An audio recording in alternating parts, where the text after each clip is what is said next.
আগের সিস্টেম হবে না। মিটিংয়ের মধ্যে অফিসারদের নাম ধরে ডাকা, মিটিংয়ের মধ্যে অফিসারদের তুমি তুমি করা, সরকারি আধিকারিকদের বসিয়ে রেখে পলিটিক্যাল স্পিচ দেওয়া, সরকারি অফিসারদেরকে রেখে তাদের যে ক্যাডারের যে ডিসিপ্লিন রয়েছে, কেউ হায়দ্রাবাদ থেকে, কেউ মুসৌরি থেকে, কেউ দেহরাদুন থেকে, এরা পড়ে এসেছে, trend, what to do what not to do এদের বলা আছে। আমিও কিছুটা জানি, আমি মোর দ্যান 20 ইয়ার্সের ল মেকার।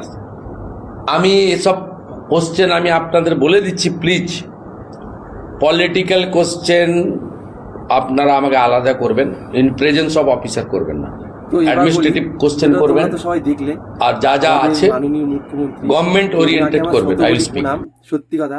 তো তোমাদের কারো কাছে ভিডিওটা যদি যায়, প্লিজ সবার কাছে শেয়ার করো, যাতে সবার কাছে পৌঁছায়, ওনার কাছেও যাতে আমার এই শুভেচ্ছাটা পৌঁছায়। সত্যি উনি মুখ্যমন্ত্রী হওয়ার পরে যে উনি যা করে দেখাচ্ছেন না, যে এই থেকে মানে কি বলবো, আমরা যে কি আপ্লুত।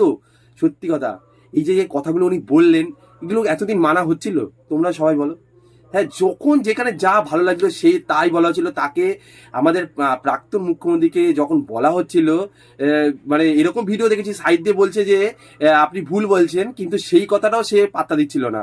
সে যা না মুখে আসে ভুলভাল মন্ত্র, যা না হাম্বা হাম্বা রাম্বা রাম্বা হ্যান ত্যান নানা রকম এখন এমন এমন হাসির জিনিস, মানুষের এন্টারটেন করা জিনিস বানিয়ে রেখে দিয়েছিল, আর কিছু বলেনি। কিন্তু আমাদের যে মুখ্যমন্ত্রী এখন হচ্ছে, সত্যি কথা, আমরা এনাকে মুখ্যমন্ত্রী করতে পেরে না যে এখন সার্থক মনে করি। সত্যি কথা, যিনি একটা মুখ্যমন্ত্রী আমাদের, সত্যি কথা, এনার জুড়ি মেলা ভার।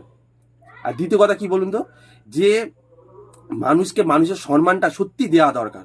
যে যেরকম তাকে সেরকম সম্মান দেওয়া দরকার। আর যেখানে যেটা প্রশ্ন করার সেখানে সেটাই প্রশ্ন করা দরকার, সেটাই উনি বুঝিয়ে দিলেন আমাদের। সত্যি কথা, আমাদের মাননীয় মুখ্যমন্ত্রী আমার 100 কোটি প্রণাম। আপনি এইভাবে চালিয়ে যান, আমরা আপনার পাশে আছি, থাকবো। আর আপনি যদি এরকম ভাবে চালান, তো আপনি যে কতদিন আপনারা আমাদের মাথার উপর থাকবেন, সে ধারণার বাইরে। তো চলো, তোমাদের ভিডিওটা কেমন লাগলো আমাকে জানিও। আর তোমাদের কমেন্ট, মানে আমি খুব আশা করি তোমরা কমেন্ট করে আমাকে জানাবে, কারণ অনেক কষ্ট করে ভিডিওগুলো করি। তো তোমাদের কেমন লাগে না লাগে আমাকে প্লিজ জানিও।